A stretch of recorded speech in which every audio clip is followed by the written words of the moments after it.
You were dubbed America's worst mom for letting your 9-year-old son ride the New York City subway alone. Would you still allow him to do that if he was 9 years old today? Yes. If you think that nothing is safe enough, not sleeping over at a friend's house, not going into the deli, you're really living in a horror movie. The only way that you can feel more calm and trusting of the world is to actually let go for a minute and realize it's okay.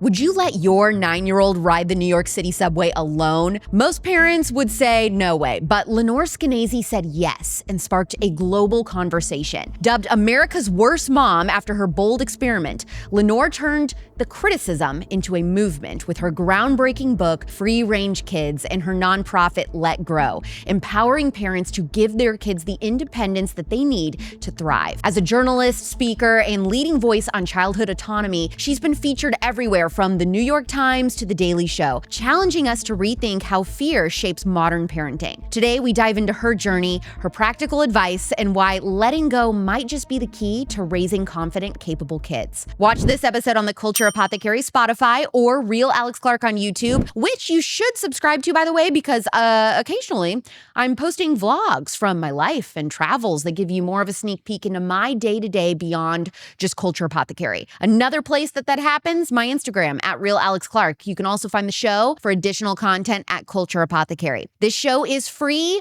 All I ask is that you pause real quick, take 10 seconds, leave a 5-star review on Apple or Spotify. Talk about your favorite episode or the one that you think new listeners should start with. Please welcome the best-selling author of one of my very favorite parenting books, Lenore Skenazy, to Culture Apothecary.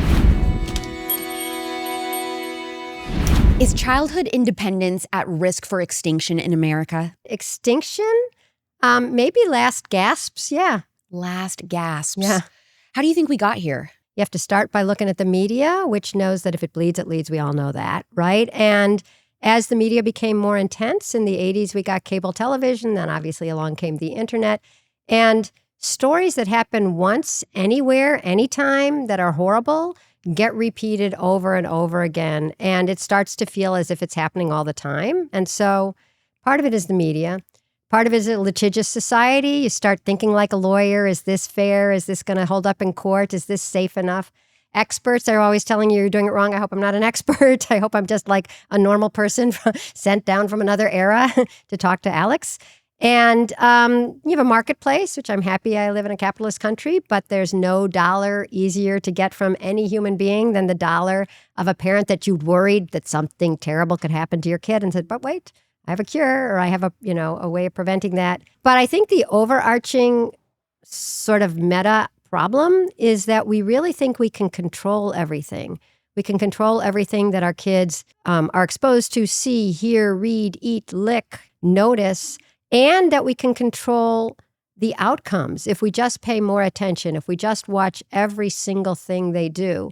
And I think that's the reason that parents are so nervous today, because we've tasked them with something impossible, which is making another person into exactly who you want them to be and keeping them absolutely safe from everything from bullying to frustration to boredom to sadness to ever feeling excluded to ever having a sniffle. You can't do that.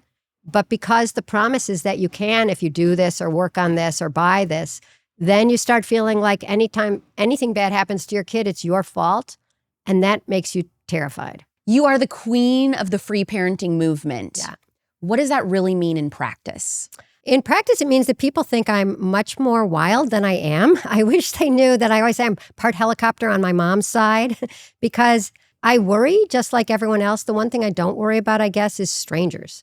And so maybe that's because I was a reporter for so many years here in New York City, going to every neighborhood and never doing sad stories, never covering, fires or things like that. I was always just meeting people. I would get off the subway and I wouldn't let myself get back on until I'd met somebody and found out their story and figured out something to write about. And in doing that, you really realize how trust makes sense, even though we're told not to trust. I think that the world is more interesting, and actually you'll have a better life. And this is a weird tangent, I guess, but there's something called, I can never remember if it's primals or priors, but it's how you're raised.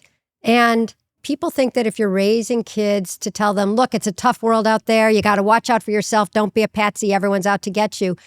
Parents think that they're preparing their kids so that they won't be taken advantage of, so that they'll have a better life. But there was this one giant long-term study, like over the course from childhood to adulthood, that found that kids raised that way actually didn't have great outcomes. They were less happy in their marriages, they were less successful in their careers, and they had more psychological problems. And, there's a lot that goes on between childhood and adulthood, and God knows if it's just that. But it was interesting to me that the one thing that the parents thought that they were gifting their kids, this gift of suspicion and, get your hackles up, turned out not to be great. And I was just reading a novel by the guy who wrote Downton Abbey. One of the characters says, it's better to be gullible than to be suspicious. And I thought, isn't that interesting? Even gullibility, she's not saying trusting, she's saying like almost stupidly trusting or excessively trusting. And the book certainly proves that. And I think there's something wise to that. And we're in a culture that says, don't be trusting.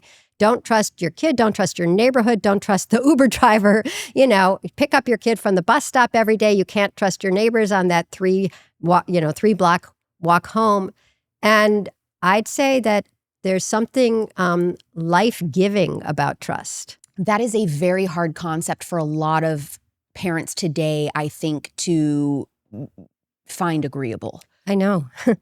Because of just the state of where we're at. I am keenly aware how hard it is to think that your kid can ever do anything on their own, safely or successfully, because we live in a culture that is sort of infusing the air with fear, and then you breathe it in. If we were on Staten Island, right now, it looks like it's clear, right? The air we're breathing doesn't seem like a giant dark cloud, right? Right. But if you're on Staten Island looking at Manhattan, there's a giant dark cloud. It's smoggy and gross. So I feel like in a way we're in this culture where we're breathing in the smog of fear and we don't see it. I was just watching an ad for one of the tracking apps, and it showed a mom fantasizing like, well, the minute you're out of my sight, I think of you being, murdered or kidnapped or chopped into pieces. They showed a lot of chopping into pieces. And this was sort of presented kind of funny, but kind of normal. And I'm not immune to fear either. I hate fear and I feel it nonetheless. But this was normalizing a level of fear for when your child just walks out the door to go across the street to the park or to go a couple blocks away to visit a friend. And I feel that's so unfair to us as parents to make us so scared about everyday activities. And I know that it feels natural, but I know that it's not natural because your parents, well, let me ask you a question. Did your parents think that every time you left the house, something bad was going to happen? No. My parents, I actually brought this up to my mom. She came and visited me for Mother's Day. And I said, you were really lenient about me coming and going places, having sleepovers. I mean, I was always out of my house, going somewhere, playing outside all day long, had no idea where I was. And I said, have you ever thought about that you were really lenient? And she was like, no. Like it was, I guess that wasn't something that she really worried about. But I'm also like, well, was that a cultural thing in the 90s that most parents were like that and now most are not? Or was my mom the exception? I don't know. No, your mom was part of the social norm back then. My mom, a generation earlier, was too. When I walked to school in the morning, I'd go around the corner and she wouldn't see me until 3 o'clock or whenever I came home. And then I'd have my cookies and milk, God forgive me. And then I would go out and play some more, or I would go upstairs and read. But nobody thought that she was being neglectful. You didn't walk her to school? What about she had to cross the street? Yeah, I did. And the crossing guard was a kid because back then we trusted kids to stop the traffic. And then that became abnormal. And it's not because the world got less safe. It's because the world started feeling less safe. And I think it's for the reasons we were just discussing. There's so much more media. Law and Order hadn't been invented when I was a kid. I mean, it's like been the most seen show in the world. Yeah.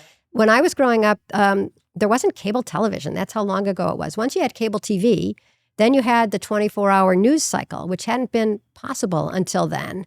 And so you have to fill up time with something bad that will keep people watching. And so some kidnappings got extremely publicized. That's when they put the pictures on the milk cartons. Have you heard of that? Yep, of course. Yeah. Okay. You're too young. You heard about it. You didn't see it. But today's parents grew up looking at those pictures. And the terrible thing about that campaign is it said, missing, have you seen me? And you're like, oh my God, that poor kid. And it is too bad. But generally they were taken in custodial disputes between divorced parents. Oh. Or they were runaways. Right. And stranger danger today remains the least common crime. And so I actually want kids to be safe. And I have a really simple thing to teach kids if you're game. Yeah. Well, you know that most crimes against kids are not committed by strangers. They're committed by people they know. So if you teach them the 3 R's, this is going to keep them a lot safer than telling them don't talk to strangers. And the 3 R's are this.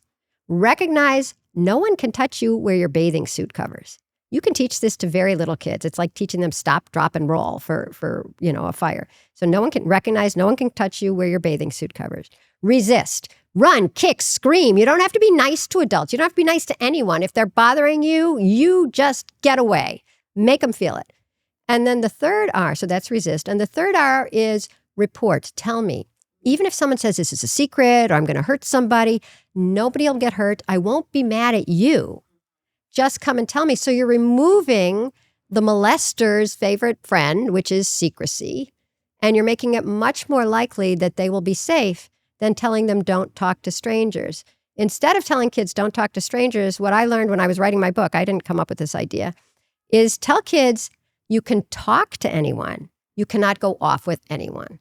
Because if they are scared or in trouble or need some help of any sort, you want them to be able to talk to, the guy across the street, or the other person on the sidewalk. No, I can't talk to you. No, you can. You just can't go off with them. And also kids don't know who's a stranger. You talk to the clerk at the store. Is that a stranger? Is that my friend? I don't know. So just tell them, talk to anyone. Don't go off with anyone. And I like that. Simple. You went viral and were dubbed America's worst mom for letting your 9-year-old son ride the New York City subway alone. My burning question is, it's been nearly 20 years. Would you still allow him to do that if he was 9 years old today? I believe I would, but, it's theoretical. Yes. I mean, I'm still on the subways all the time.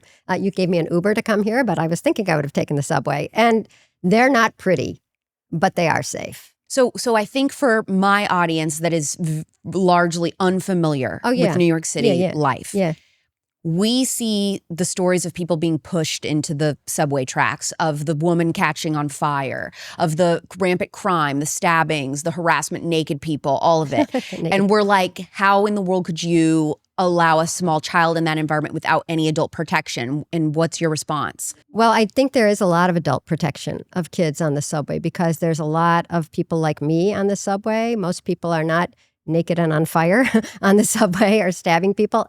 I understand the desire to keep kids safe, but I also understand how sticky these stories are. People catching on fire. There was one woman, it was a horrible story, and she was burned. I mean, I hate talking about it because now the picture is coming back in our minds.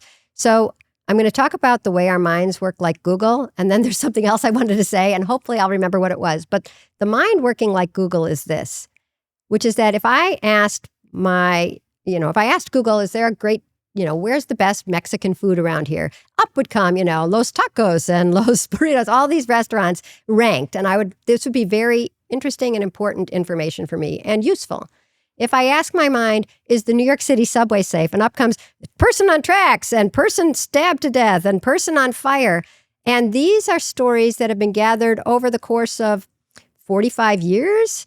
And they're over the course of 6 million people a day, which ends up being like 1 trillion people a year. And so they come to the top and they feel relevant because they're so easy to remember. I can't remember all the people like me, bored last night, annoyed that the train is taking forever, but getting home safe and sound. And so the brain thinks that what is most easy to retrieve is the most relevant. It's called the availability heuristic, which is a term that I finally memorized. Nobody uses it. But it's the easier it is to remember something or to come up with a picture in your brain, the more common and important and likely you think that information is. But in this case, when it comes to crime, it's not. It's the extreme exception.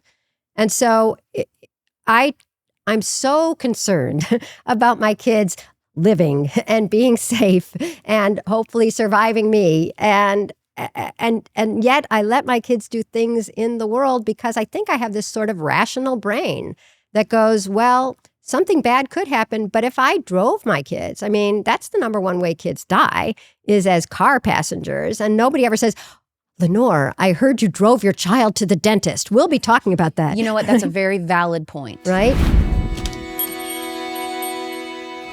I ran out of my Zebra toothpaste tablets the other week while I was traveling. I'm in NYC, so I gotta walk around to this corner store to grab something. And I kid you not, there is a man peeing in the produce aisle, like next to the kale.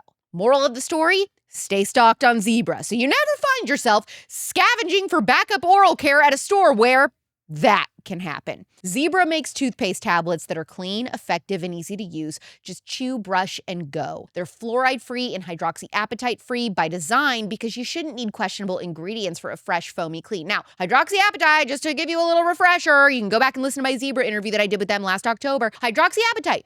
It might be good for you. It may not be good for you. It wasn't good for me. I was getting dark spots on my teeth. Switching to xylitol-based toothpaste, which is what Zebra is, totally saved my teeth. The dark spots went away. Bonus, kids love the toothpaste tablets. They're way less messy than tooth powder. So, floss, Zebra has that too. Most natural floss brand, okay? They do not use polyester or PFAS. Zebra's floss is made of real silk with peppermint oil and xylitol. Zero detectable PFAS. No microplastics. Just clean ingredients from gum line to tongue. Avoid sketchy stores, even sketchier ingredients. Stock up at yayzebra.com. Use code Alex for 10% off. That's yayzebra.com, code Alex.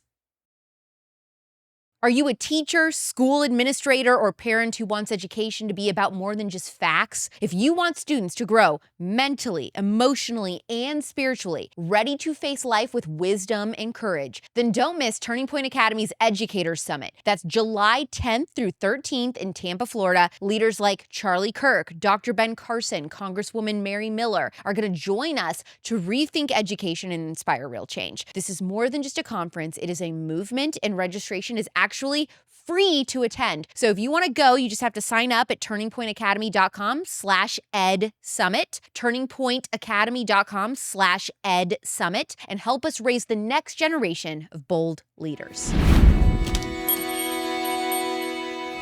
How did you even come up with that challenge idea in the first place? That you Wasn't were gonna mine. Wasn't okay, mine. okay. It's our younger son, who was 9 at the time, Izzy, always wanted to, I think this is how most kids grew up. They want to be older, you know? You want to learn how to ride your bike. You want to get your driver's license. You want to go and, have your own agency, be part of the world. And so he was asking me and my husband for a while, like, can I please take me someplace I've never been before and let me find my own way home by subway? I'm like, my husband and I talked about it. I was like, I don't know. This is weird. Our older son hadn't asked us this. We hadn't thought about it. But finally we decided, well, on a Sunday, maybe that's fine. And we'll just take him to Bloomingdale's, which is a super fancy department store, because there's a subway stop right in Bloomingdale's underneath the store. And then he could take the subway down to 34th Street. We all know Miracle on 34th Street. And it's, a train ride, a subway system that he'd been on since he was born every day, going to everything that we go to on Subway. And so we finally decided yes. And my husband sat on the ground with him with a map and made sure he understood this is the line. Yes, he knows this. And also, I do trust most people. And I don't think that's crazy because he actually did go into the subway and am I on the downtown side? And the guy said, no, you got to go up and over. He didn't go with the guy. Right? But the guy said, you got to go over to the other side to take the downtown train. And then he took the train. And then from there, you had to take a bus across town. And we're always on that bus. We moved, thank God, to some place that you don't always have to take a bus to get to. But then he got on the bus, this boring, slow bus, and came home. So proud. Beyond proud. So excited. He was part of the world. We had trusted him. He had, like Mount Everest, or even better than Mount Everest. He was just a regular New Yorker now, not just a little kid. And that's the driving impetus for most childhood. It's like you want to do things that make you a person in full. And he felt like that was his comeuppance. He was there. How did it feel to see all these headlines when that was going on, calling you America's worst mom? I know that some of it was just insane. Like, I'm not America's worst mom. If they knew that, like, when he turned 10, the party gift I gave all the kids for his birthday party was a mouth guard in case they were playing sports. So I think I'm a pretty safety conscious person. We didn't have a car, so we would take a car seat with us whenever we took a cab. I mean, I'd say I err on the side of safety. So being called like, oh, she doesn't care, evil Knievel, that was a little crazy.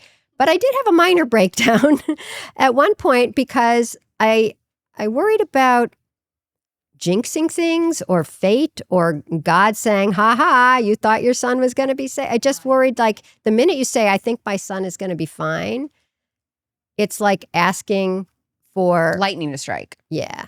So how did you get over that? I guess I knew myself better than that.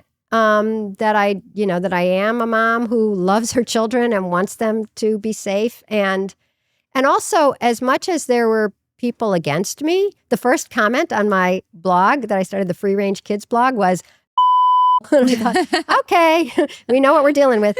But there were also so many people who are like saying, I miss my childhood. I loved what I could do, or I'm trying to do this in my town and people think that I'm crazy, but it's the school.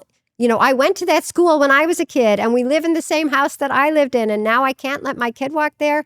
It just feels like a clamp down on freedom and trust. And so I'd say I got a lot of support from other parents, especially moms. Has crime against children in America gotten worse since the 90s, gotten better, or stayed the same? It's gotten way better. And then people say that's because we're helicopter parenting them and never letting them out of our sight. But crime is down the same amount against adults because crime has gone down. It's not crime against one sector or another. In New York City, in the early 90s, crime peaked in 93 here. There were over 2,000 murders a year.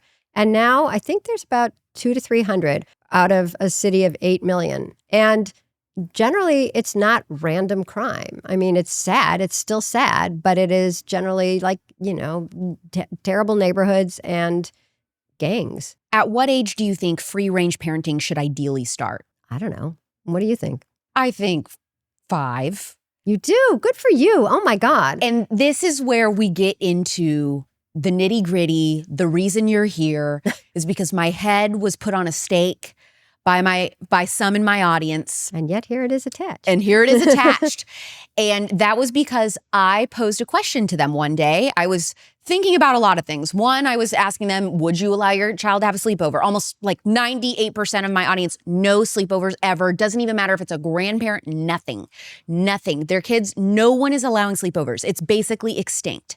After that conversation, I kind of pivoted and I was like, okay, well, here's another idea. Just if we're talking about unpopular parenting ideas, here's another one. Would you allow, and this is, my fault is, I was posting this on Instagram stories and I didn't give enough context of what I was thinking in my mind. Oh, you can be pilloried, yes. But yes. So all I said was, would you allow your 5-year-old to go into a store with your card if you waited outside? Yeah. To buy something and come back out?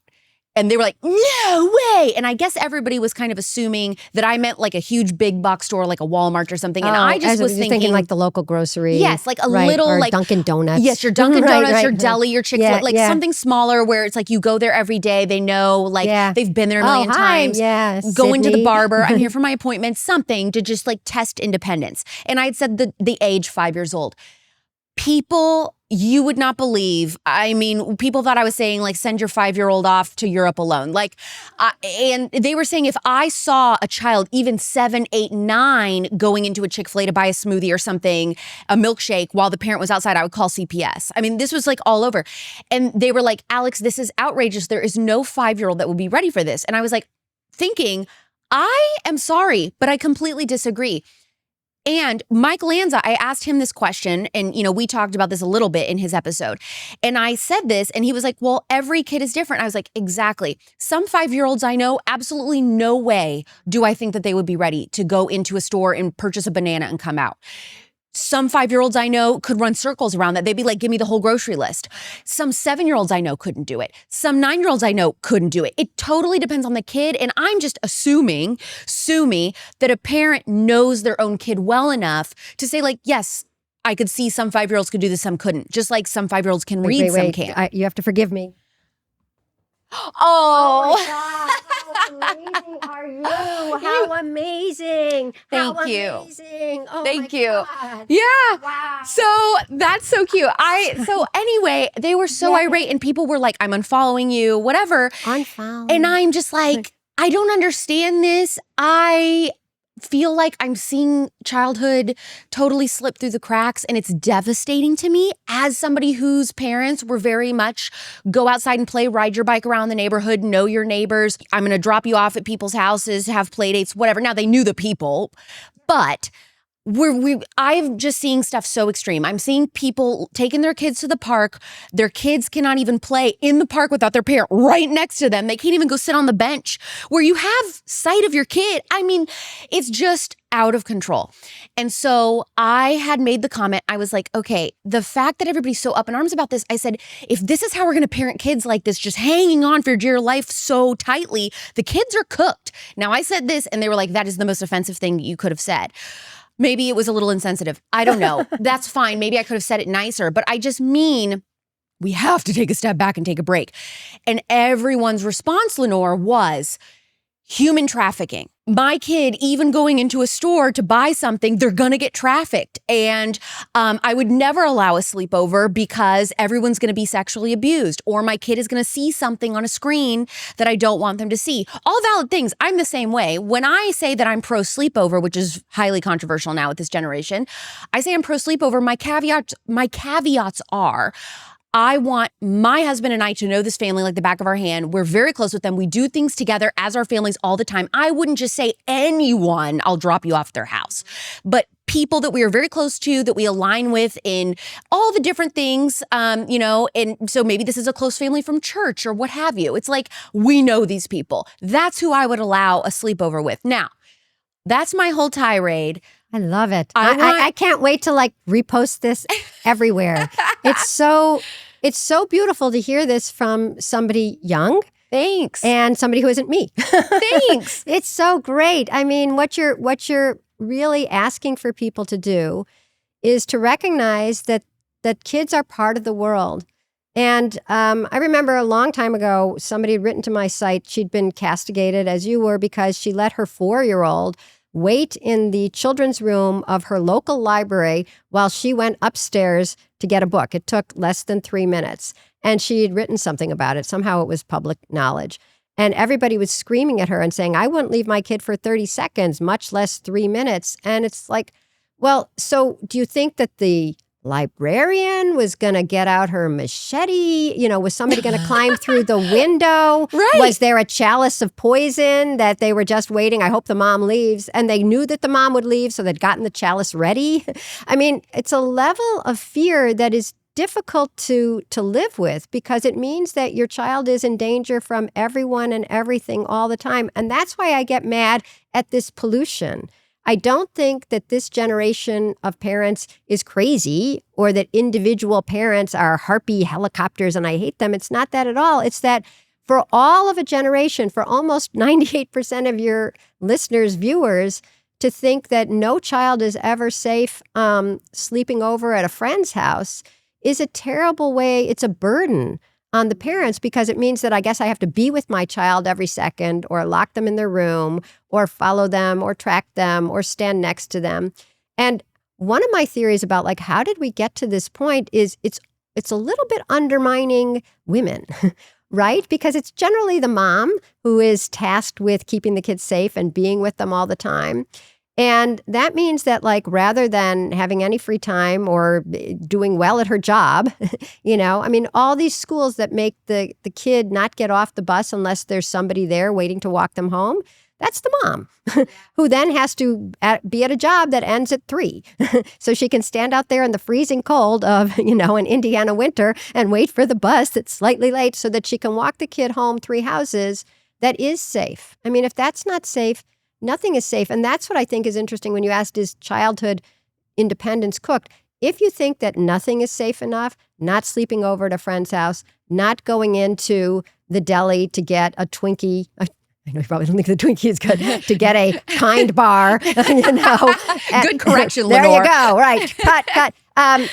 Going into the deli and coming back out within a few minutes with the money, with you standing out there, you're really living in a horror movie, right? Where the rotating knives are waiting for them wherever. One guy who decided to try this, a guy named Drew Perkins, he lives somewhere in, I can't remember, I think it's Tennessee. He decided to let his kids, and they were older, I think they were like 12 and 14 or around that age, go into the Food Lion or whatever it was in his town and with a shopping list and get a few things.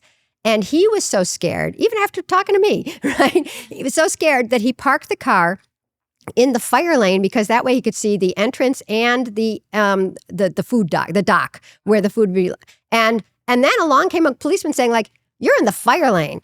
He was actually making everyone less safe by being there. And also, were you so worried that they would either be, trafficked out the front door or trafficked out the back door? Two kids together, tweens, teens, with a grocery list at your local grocery where they've come with you since they were 0 and now they're 12 and 14.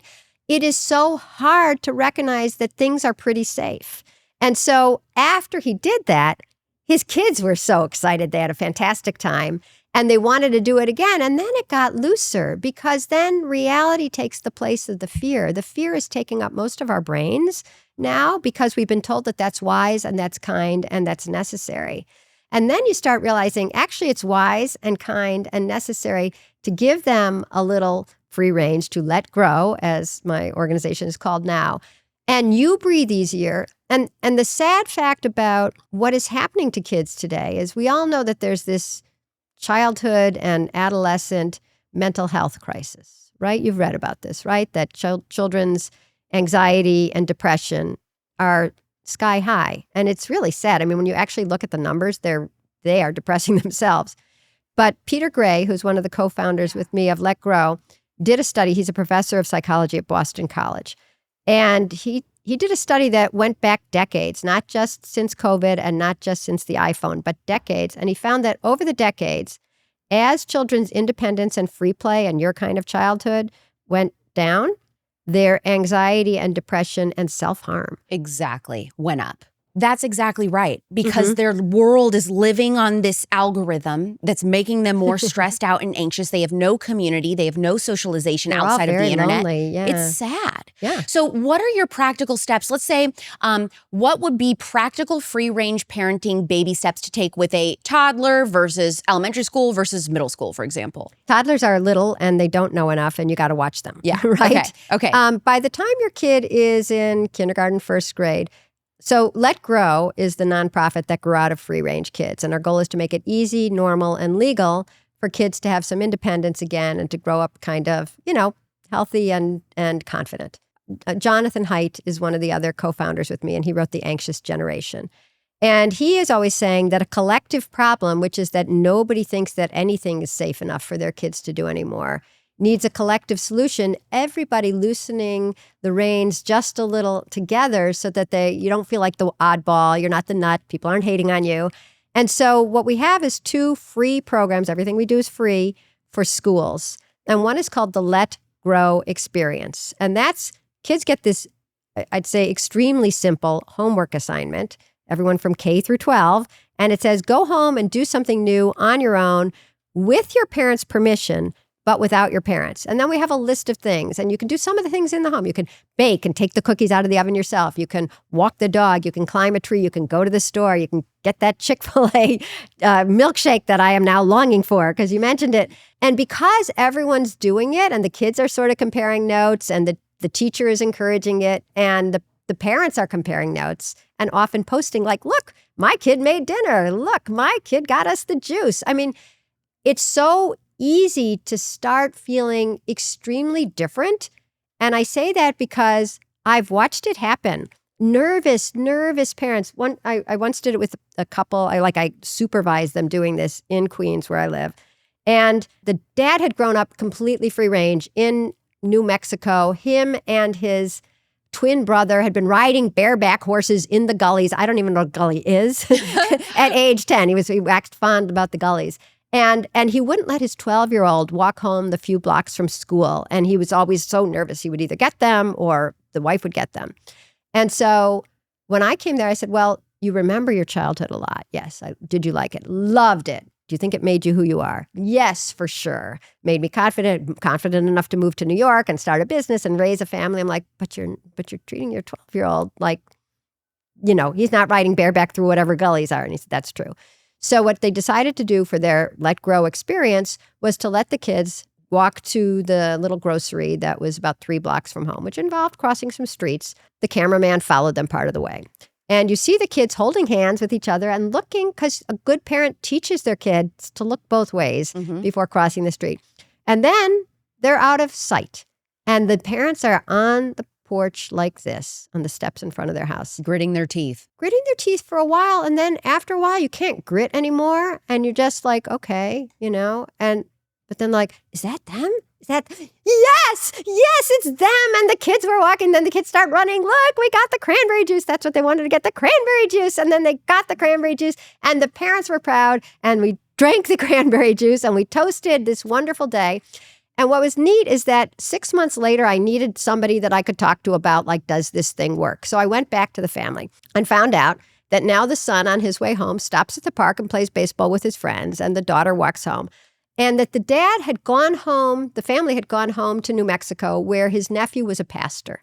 And he said, the weirdest thing has happened, he said to his cousin or his nephew. I started letting my kids do stuff on their own.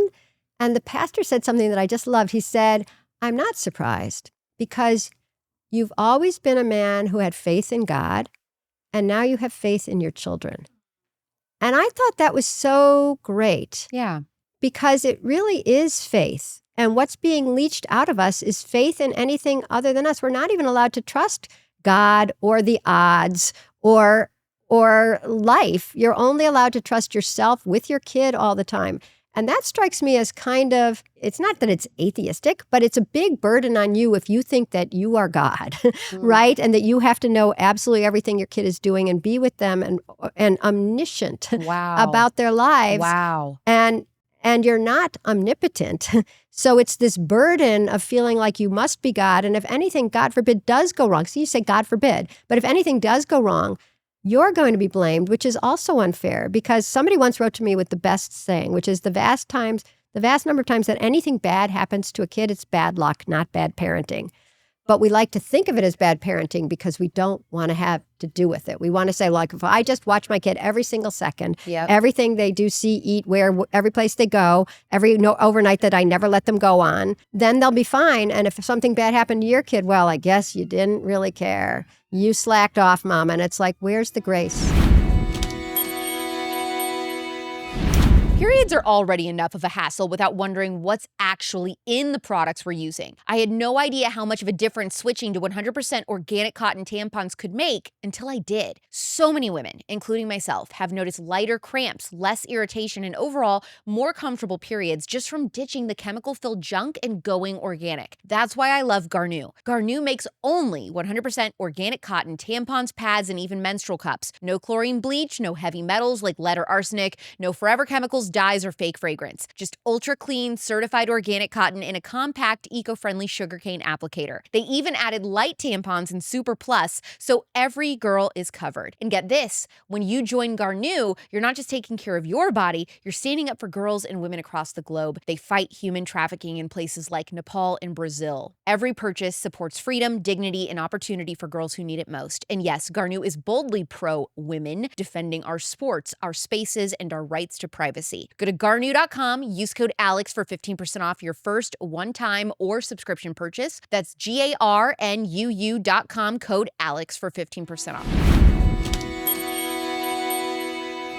One of the biggest reasons I hear from parents, why their kid can't ride their bike around their neighborhood or go out of sight with the neighborhood kids even just on their street is because they are scared that other families who allow devices, their kid will bring up something, show their kid something they don't want them to see. Oh, that's interesting. How do you respond to that worry? Kids are going to see things you don't want them to see.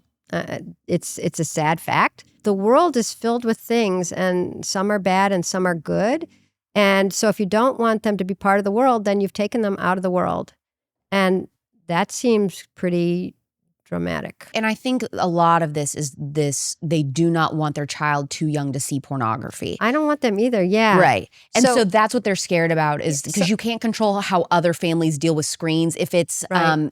like the neighborhood kids playing together or something. Well, the neighborhood kids playing together is also really great. I mean, if you want your kids to learn how to deal with each other, how to make something happen, how to have fun, not on a screen, you want kids playing together. You want different age kids playing together.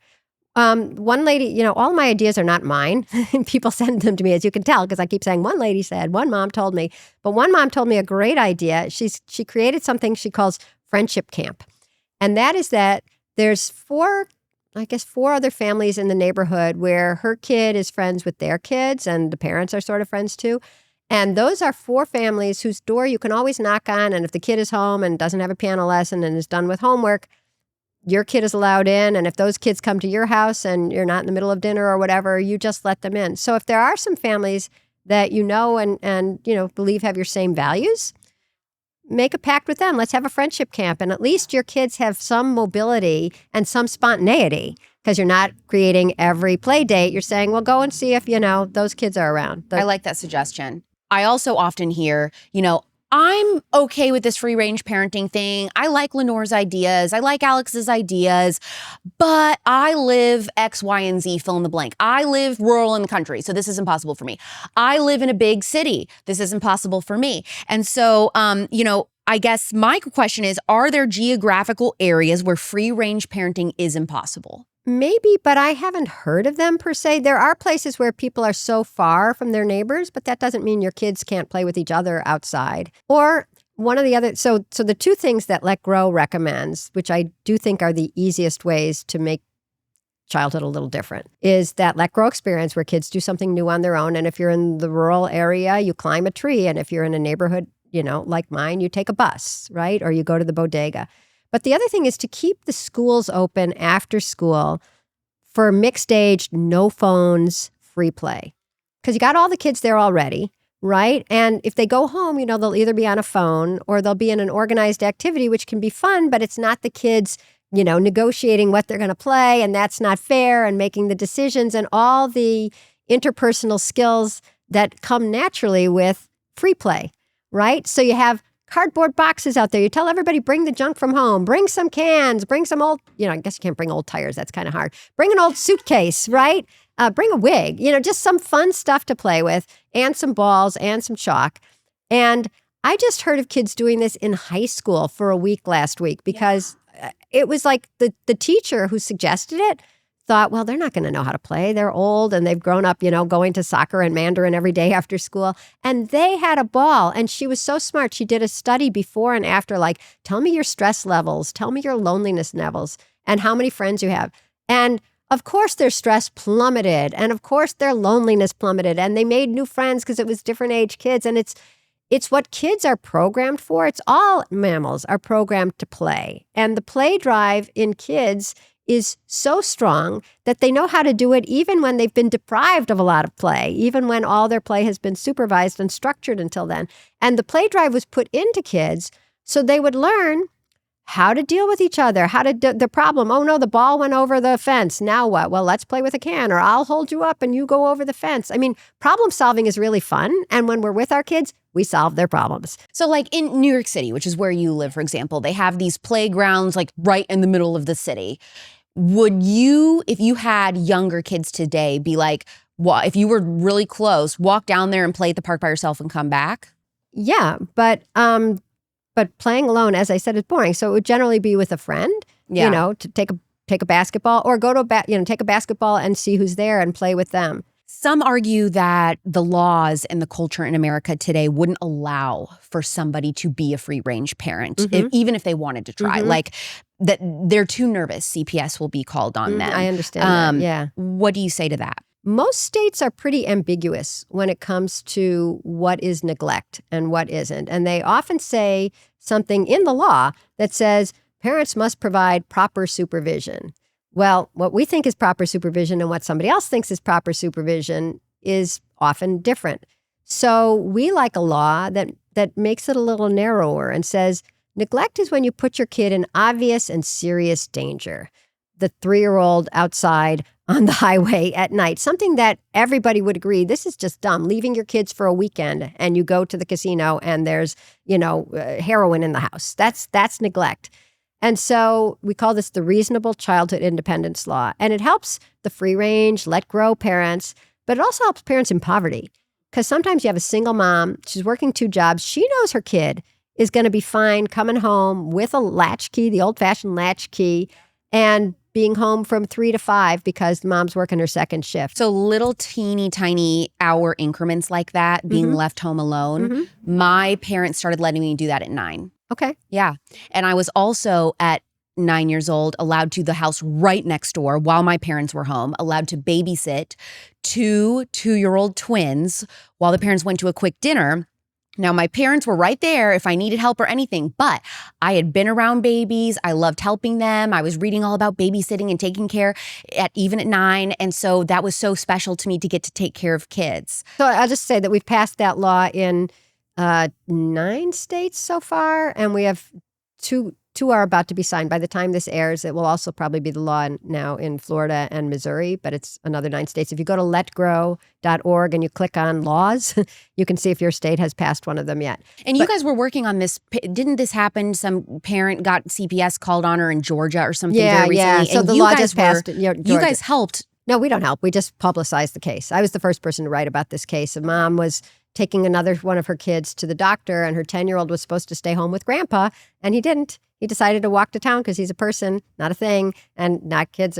Kids are going to do some things that we don't agree with, and we actually don't even want them to do. But so he walks to town, and somebody sees him and calls 911, and the cops call the mom and say, hey, your son is out here. Did you know that? She's like, no, I thought he was home. Well, how come you didn't know it? It's like, because he left home without telling his grandpa. His grandpa's at home. It's like, well, you should have known. And she was arrested. It was an insane case. She was handcuffed in front of her family and taken to jail and got out soon. But still, the hubris of that other person who called 911 after she talked to a 10-year-old who said, yeah, I decided to walk here and I saw my friend's grandma works at the Dollar Tree and I was saying hi to her. And it's like, that should be the end of it. And I think one of the reasons that we even hear about these cases today is because the passerby has a phone. If you'd seen a 10-year-old walk into town and you had to remember when you got home, I better call the police. There was that kid outside. Nobody would call because it would leave your mind. It's so nothing, right? But somehow she thinks that she's helping this kid or helping, or teaching the mom a lesson or something. I mean, I don't know what people think when they're calling 911 to say, I saw a child outside like an escaped lemur from the zoo. But it can lead to a cascade of misery, and that's why we're trying to change the laws. But I wanted to go back to you being a 9-year-old babysitter. Yeah. What was so cool? Oh, just feeling like I was capable, gaining confidence. I can do this. I can take care of somebody. Felt like so special, like adults trust me. Yeah. And it was not just your parents, it was these neighbors. And they're trusting their most beloved things on earth to you, a 9-year-old. Now, it isn't like they didn't know me, and they knocked on our door one day and said, can your daughter babysit our kids? They were right next door, and their kids would be playing outside, and I'd be playing outside and playing with their twins and always, doting on them and taking care of them. And so it was an agreement between those parents and my parents of like, hey, Alex or Alexandra loves our sons. Like, we were thinking, go right down the street. We love to have, an hour and a half to have a dinner together as new parents. If you guys are home and she's, capable of asking for help, do you think that would be okay if we go to reasonable hour, blah, blah, blah? And they were like, yeah, let's do it. And shortly after that, I think I did like an American Red Cross babysitter course at maybe 10 or 11, learn CPR. All those things. I was very into babysitting and being a mother's helper and all of that. So yeah, I had spent time getting to know those kids. But now, all of everyone in my life that I know with kids, they'd all be like, there is no way in hell a 9-year-old, even with parents home or whatever, I would allow to watch my toddlers. So let's talk about that, because that has nothing to do with crime. Yeah. Right? That's just trust. Yeah. These neighbors saw who you were, saw how responsible you were, saw how kind you were, saw you as a person, and then they also saw their life as something that they could take an hour and a half off right. from being with their kids. And so that's, once again, we're getting back to trust. They trusted you They trusted your parents. They trusted the neighborhood. And they also didn't think it was evil of them to take their eyes off their kids for an hour and a half, or that the world was so dangerous, or that their children were in such dire straits that an hour and a half would constitute disaster. And why I feel for today's parents is the fact that it's so hard to breathe like that, to believe in you, in the children's viability, in your responsibility, in the neighborhood's decency, in the odds, and to see it all instead as automatic doom. Horror. Yeah. Right. There's a guy named Bruce Schneier. Only guys know about him. He's like Mr. Techie, and he understands all sorts about everything about security. And he came up with a phrase that helps me, and it's called movie plot threat. And he said that the more a fear is like a movie plot, the less likely it is to happen. So I was getting ready for a date the other night, face beat, feeling cute, and this thought hits me. Am I about to break out in 24 hours because of this makeup? Nothing kills the vibe like planning for a breakout before the date even starts. That was my sign to stop messing around with sketchy ingredients and finally clean up my beauty routine. Try Adele Natural Cosmetics, a family-owned brand making small batch, non-toxic makeup since 2014. Their moisturizing foundation stick is pure magic. It's hydrating, it blends effortlessly, and gives that your skin, but better finish. Now, my tip for the foundation from Adele is you've got to get the dense foundation brush. You've got to apply your foundation with a brush. This goes for anything, but especially this Adele foundation. Do not try to use your fingers. It's not gonna blend right. No cakey buildup, no clogged pores. I pair that with their cream blush, which adds just the right pop of color on cheeks and eyelids. Oh, and their free color matching service makes getting your perfect foundation shade stress-free. If you're ready to ditch the breakouts and breathe easy with your makeup, go to AdeleNaturalCosmetics.com. Use code ALEX for 25% off your first order. That's AdeleNaturalCosmetics.com, code ALEX. But see, what I think is interesting about you is that you write about in your book how you were a parent at one point that was pretty fearful, and you thought, well, okay, fine, it's only 1 in a million, but what if my kid is the 1 in a million? And I think that's what every parent is thinking, is that, okay, fine, the statistics are very slim, it's very rare, but what if the rare occurrence is with my child? Right. That's why I say the only antidote for that fear. I mean, people always say, I don't want my child to be a statistic. I'm like, yes, you do. You want them to be the 999.999 repeating. But the only antidote to that worst, I call it worst first thinking, coming up with the worst case scenario first and proceeding if it's likely to happen or feeling like it's likely to happen, is reality. The only thing that works is when those parents left and they came back and their kids were fine. Yeah. I'm sure the next time it was easier. Right. And the next time it was easier. And then the fourth time, it's like, is Alexander free tonight? Okay, great. So the happy medium a lot of parents are finding is like, okay, well, I'm not ready to be full-blown free-range parent, but I'm willing to let my kids play around the neighborhood, but I'm gonna have a tracker on them. I'm gonna give them a device, and they're gonna have the tracker, or they're gonna be wearing air tags or something like that where I can watch their every move. You are against this. I'm not against it. I feel like it doesn't actually make you feel that secure, because once again, the idea is that, of course, they're in terrible danger, but I'm tracking them. And yet I live in the real world. I understand how popular tracking is, because it's like, oh, are they almost home? Should I put the spaghetti on? I can understand that. And almost everyone is tracking. What I worry about, to a certain extent, is that you never really see that your kid is fine without you, because you're always sort of with them. There was a Wall Street Journal article several years ago about a mom who wanted to give her kids, a free range, let grow childhood. She wanted to give her kids like the childhood she had had. She always loved going to the creek in her neighborhood. And so when her daughter was 8, she said, okay, now you can go to the creek. I'll just give you a phone. And so the kid rode her bike to the creek, and the bike chain fell off. And the kid called, her dad immediately, who came out and fixed the bike. And then she got, went home or went on. But I'm like, that's not your childhood. The kid didn't have to problem solve what to do. That's literally it. Yeah. Yeah. And she doesn't get to see that her parents trust her to problem solve, because they're ready to jump in and she's ready to outsource it. And so there's something a little different when you have a phone, I'd say, than when you don't. But if that's what it takes to let your kid go out in the real world, and we live in a world where everybody has a phone or some sort of tracker, more power to you. Okay, so here's something really exciting that I was like dying to bring up with you that I think is Something fascinating. else. Oh my God. Yes. What's Okay. left? I'm trying to think. So ironically, I mean, Yes. I align the most with your parenting style when I think about like what I want to be like as a mom one wow. day. Okay.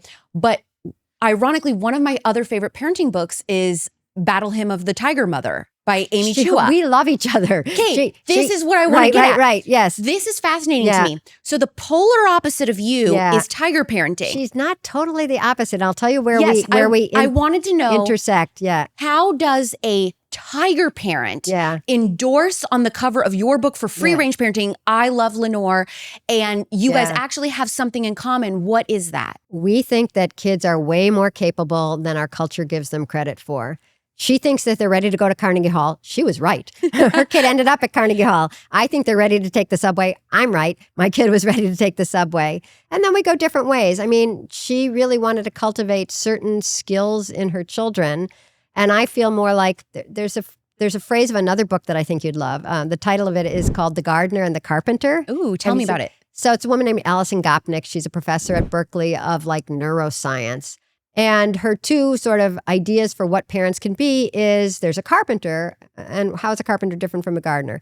A carpenter, you say, I need a chair, and they get some wood and they make a chair. But if you need a chair and I only have steel, okay, I'll make it out of steel. If I only have, these, scarves, I'll make it out of scarves. You need a chair, I'll make whatever you give me into a chair. I am a carpenter, right? I will make it. And then there's the gardener who's like, oh, I wonder what's growing. I think I'll water these plants. Oh, look, here's a daisy. Oh, here's a dandelion. Oh, here's a thorny rose bush. And here's a beautiful dahlia. And so a gardener understands that their job is to water and cultivate and take out some weeds, but they don't know what's going to come up. And they sort of love whatever happens. And they try to give it as much tender care as possible. Or at least enough water. Let's put it that way. Not so much tender care. I tend to be the gardener, which is that, and God willing, you have a bunch of kids and you'll see they're all different. And you'll realize like, who could be a carpenter? I can't make this one into a pianist and this one into a linguist and this one into a doctor. But some parents work really hard and they do. Yeah. What are some baby steps that moms and dads can take today to ease into free range parenting? Finally, I have written like a 30 days to a let grow free range kid. And the first thing I say is one yes instead of a no. Mom, can I climb up and get the cookies out of that tall cabinet? Mom, can I, make you coffee? Yes. Can I do something today? Can I go outside and play, in the front yard? And instead of automatically no, why not? Okay, yes. Right. And then I say, do it again the next day and you'll see how much easier it is. Then look back and realize like, oh my God, that was so much more fun. But I'd really say, do it with someone. It's so much more fun and easy for you. And it's more fun for the kid. They don't have to be the exact same age, right? But send both kids out to play. Send both kids to the park across the street. And then you'll feel better. And the thing is that at the beginning, you want to jump in. You can't stand the anxiety. The way anxiety works is that you think you can't handle something, and then you think you're going to screw up or something terrible will happen. And then if it does, you'll never be able to survive it. Right. Right? So while the anxiety is cresting, you want to jump in and stop it. It's just a horrible feeling. But if you can get to the other side, if you can just hold on, and especially if you're drinking coffee with a friend and suddenly you realize like, oh, you're talking about another friend and it's all really interesting and you've forgotten that your kids are outside for a little bit, then you've realized that like, oh, it's not that bad. But if you stop in the middle and you run outside, wait, are you okay? Wait, you're not wearing a sweater, then you never get to realize this is not so hard, which is why the Let Grow experience where everybody has to let their kids do something on their own, and then they see the kid come home is so great because everybody's getting that experience of like, wow, the time went really fast. Oh, for me, it went really slow. My kid got lost, but then he was fine. When something goes wrong, it's actually better because then you all realize like it doesn't have to be perfect. It can be, he could fall. The bike chain could fall off and it's still going to be okay. So try to let go with a friend and have your kids, say you're at Starbucks and you send your kids to the other end of the strip mall to the dollar store to get a present for Father's Day, right? Yeah. Send them with $10. Actually, one friend, once again, somebody else's idea, has the idea of send your kid into a store with a $5 bill and have them ask to get change. Then they have to deal with an adult and they're doing something. But I think send them in and get something. Okay, I like that. I like that idea. Wait, did you see the viral video of the mom who sent her kid into Chick-fil-A? I did, and that was all those people saying this is outrageous. I would call CPS if I saw a kid in here doing this. It was like crazy criticism. When this mom posts the kid going into Chick-fil-A and coming out, that boy was so proud and like, I did it. That was awesome. Let's do it again. And it was just such a clear, like, yay moment. But yet there were so many people saying, no way, not my family. We would never. And I don't know. It's just sad to me. And I don't know how to convince those people otherwise. I don't know how to ease their fears. Right. Like I said, the only thing I've seen that eases anyone's fear is reality. And that requires not watching somebody else do this and judging from afar, trying it. You know, if you have to send your 2 kids in together to get that milkshake and you and your husband are waiting in the SUV outside, you will feel so proud and you'll see your kids feel so proud. I mean, the thing about you being the 9-year-old babysitting, I realize that's young for most people, but the feeling is I did it myself. Right. And we all remember that fantastic feeling. I did it myself. I climbed the tree. I made the cookies. I did something that I was trusted to do. Or I once interviewed this mom. She said that the reason she was a teacher is when she was 7, she was home with her family and their dog ran away somehow. And both the mom and dad went out to look for the dog and she was home with the baby. And the parents were taking forever. And so finally she fed the baby the rest of his meal, and then the parents were still gone. And so then she took the baby out, she changed his diaper, and she was taking care of him. And that feeling of being responsible, being a loving human being, being a competent human being, and trusted by her parents was so transformative that she became a teacher. Wow. So there's something about doing something yourself, trusted by your parents. Beautiful. It is beautiful. I mean, because we're raising kids to become these trusted, beautiful, competent, confident, world-loving children. If you could offer one remedy to heal a sick culture, and that could be physically, emotionally, or spiritually, what would it be? I would say let go and let God. And I don't go to AA, but the idea is that it's not all up to us, and we can't control everything. It's an illusion that is making us suspicious and sad and cramped and worried and not reveling in the fantastic fact that we're on earth now and that this is a beautiful place to be. And so I'd say do something that requires you to trust somebody other than yourself. Yeah. And report back. For parents who are interested in resources to turn their families into independent play havens, their communities, their schools, where can they go? Go to letgrow.org.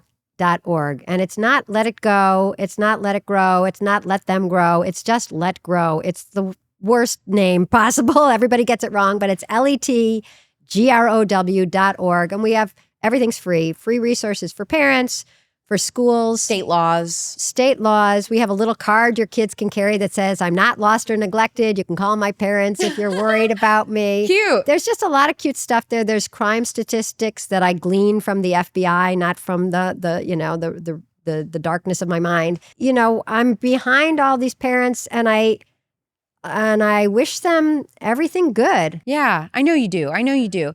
And you've done such a great job of everything that you've built and encouraged families. And I just love it so much and love you so much. What is the name of your book again? Free Range Kids. Free Range Kids, one of my favorites. It's so funny. You guys are going to love it. And are you on social media at all? I'm on Twitter. I can't figure out Instagram. Forgive me. I'm like an idiot. I can't figure out the difference between Reels and whatever else is there.